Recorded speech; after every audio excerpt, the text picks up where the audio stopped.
When a fisherman found tonight's show star Carol Wayne's body off the coast of Mexico, the police immediately ruled her death as suspicious, but nothing could have prepared them for the results of the autopsy. With her high voice, buxom figure, and comedic timing, Carol Wayne more than earned her regular spot as the naive Matt and A-girl on The Tonight Show starring Johnny Carson. But her brutal and mysterious end exposed some terrible secrets. If anyone experienced the dark side of Hollywood, it was Carol Wayne. Carol was born in Chicago in 1942 and began her show business career at just 15 years old, performing alongside her sister in a 42-city tour with the Ice Capades. However, this early start came at a price. The sisters had to drop out of high school for the tour, and not long after, an accident would bring Carol's skating career to an abrupt end. One day, Carol was performing her usual tricks on the ice when she tripped and fell. It was no simple accident either, and the fall resulted in a 5-inch scar running down her knee. It would have even bigger consequences on her career. Although Carol finished the tour with the Ice Capades, the injury meant the end of her skating career long-term. This drove her to a devastating realization. She had spent all her supposedly carefree years devoted to skating, missing out on a childhood, growing up, dating, and she didn't even have a high school diploma to show for it. She kept doing the only thing she knew how to do: entertain. Carol and her sister Nina decided to find employment in a more scandalous place. The sisters had the perfect look to become showgirls in Las Vegas at the Tropicana, but not everyone was pleased with their new career path. According to Wayne, her mother once looked barely their outfits up and down and said, "Could you ask them for a couple more feathers?" While working in Las Vegas, Wayne and her sister would often drive down to Los Angeles. On one such trip, Wayne found herself at a party when a man approached her and said, "We're looking for a girl just like you," and then invited her for a screen test at a studio in the morning. Although she was skeptical about the audition at first, Wayne absolutely nailed her screen test and landed the role. Still, she had a cheeky theory about why things worked out. Laughing and glancing down at her figure, she later joked, "And I've gotten all my parts ever since then." Around this time, while working in Las Vegas, Wayne met Loretto Larry Sierra and fell head over heels for him. The couple married in May of 1965. That could have been the beginning of a more stable and family-focused time for Carol, but it turned into something else entirely. Wayne and her new husband Sarah were barely together long enough to take a proper honeymoon. They divorced just 1 month after their second anniversary. Reflecting on her marriage later, Wayne said, "Skating taught me to be limber, but that marriage really taught me how to be flexible."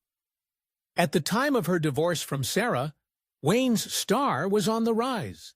She was doing several guest spots as characters with sultry names like Ginger Lovre and Bootsy Nightingale on established shows like Man from U.N.C.L.E. and I Dream of Jeannie. Little did she know, she was about to hit her biggest break yet.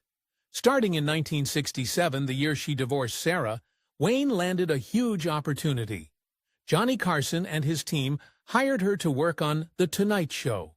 She had a recurring role in Art Fern's Tea Time, a popular sketch in which she played the matinee lady, an innocent bombshell who couldn't help making double entendre.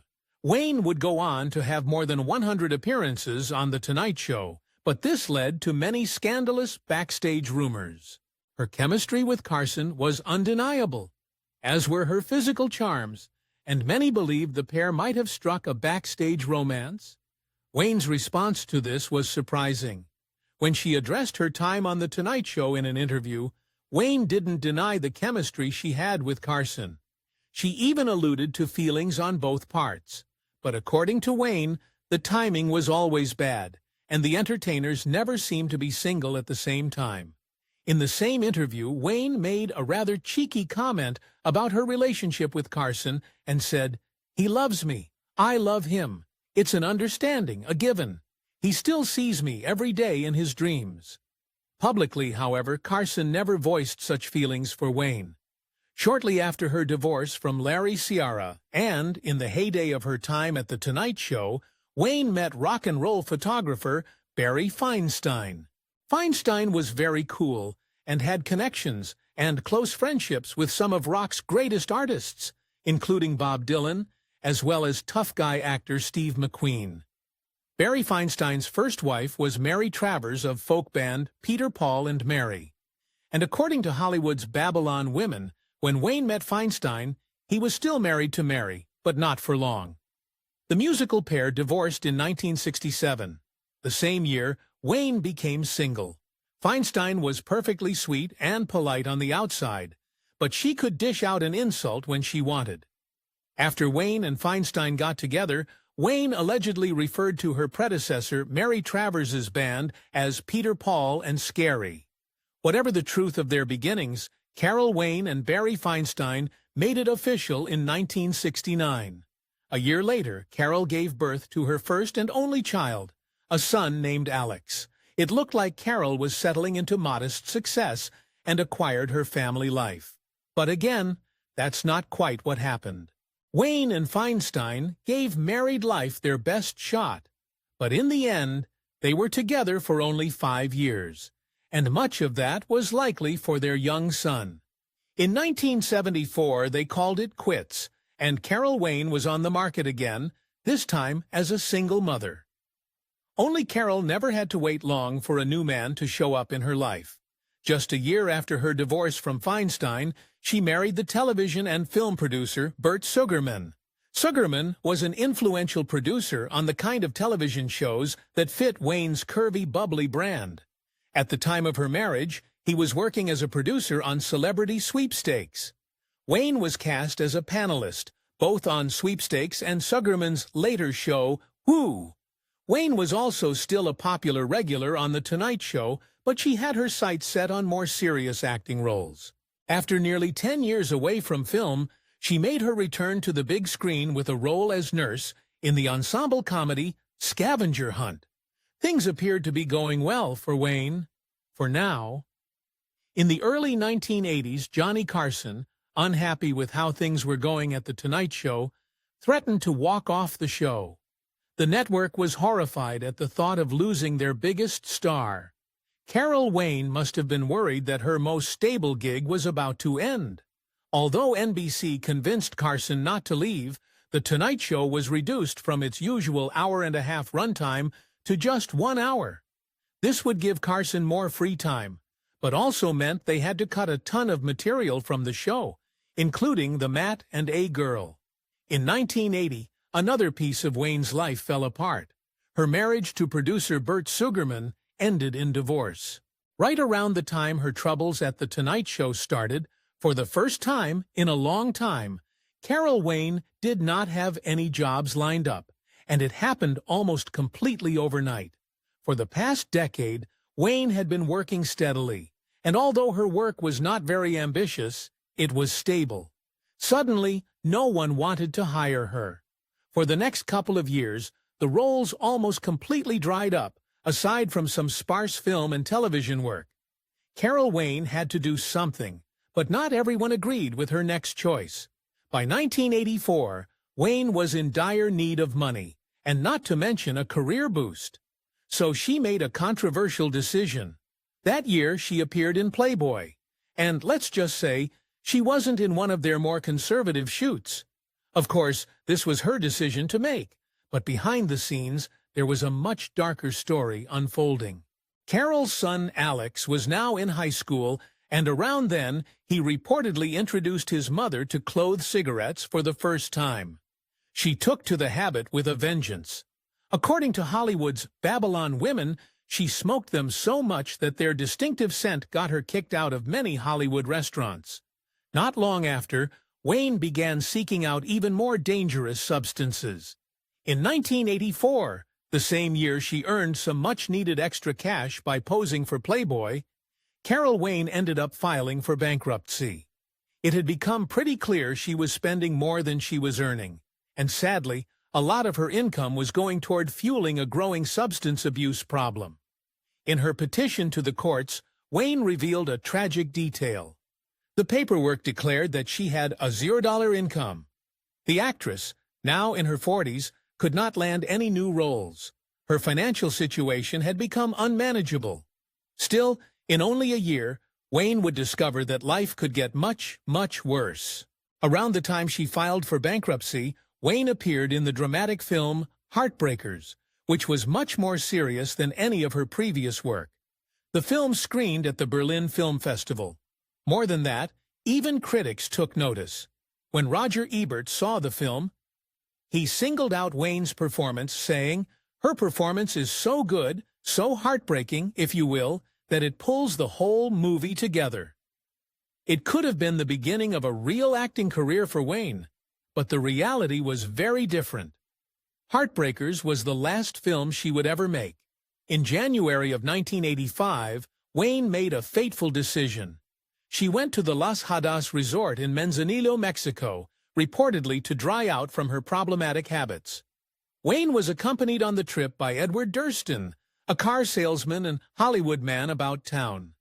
They appeared to be there as a couple, though the official status of their relationship was murky. Whatever the case, Durston didn't appear to be a very good influence on Wayne. In light of what was about to happen, it's difficult to know for sure if Carol Wayne really had gone to the resort to kick her habits or not. Yet, if she did try, she seems to have failed. Employees of the hotel went on record saying that Wayne and Durston spent their time in Mexico having fun, dancing and drinking. But the fun was about to end. Trouble started for Wayne on January 10th, when she and Durston were about to leave Mexico and return to Los Angeles. For reasons that remain unclear, they ended up missing their flight. Events snowballed from there. The Las Hadas resort where they had been staying was expensive, and they didn't have enough money to go back there. Seeing their distress at this turn of events, the staff at the resort tried their best to help Wayne and Durston. They even secured a room for them at the more affordable Playa de Santiago hotel nearby. However, Wayne did not react well to this change in accommodation. According to eyewitnesses, she was livid about staying at the Playa de Santiago, which she considered a dump, and she lashed out. Wayne reportedly had a fit when they arrived at the hotel around 8:30 p.m. that night and refused to get out of the taxi. As the bellboy and Durston brought up their luggage to the room, Wayne stood outside, fuming. After settling the items in the room and returning to the foyer of the hotel, Durston made a chilling discovery. Wayne had disappeared, and no one around saw where she had gone. Durston posted up at the hotel bar to wait until she came back, but that was his first mistake.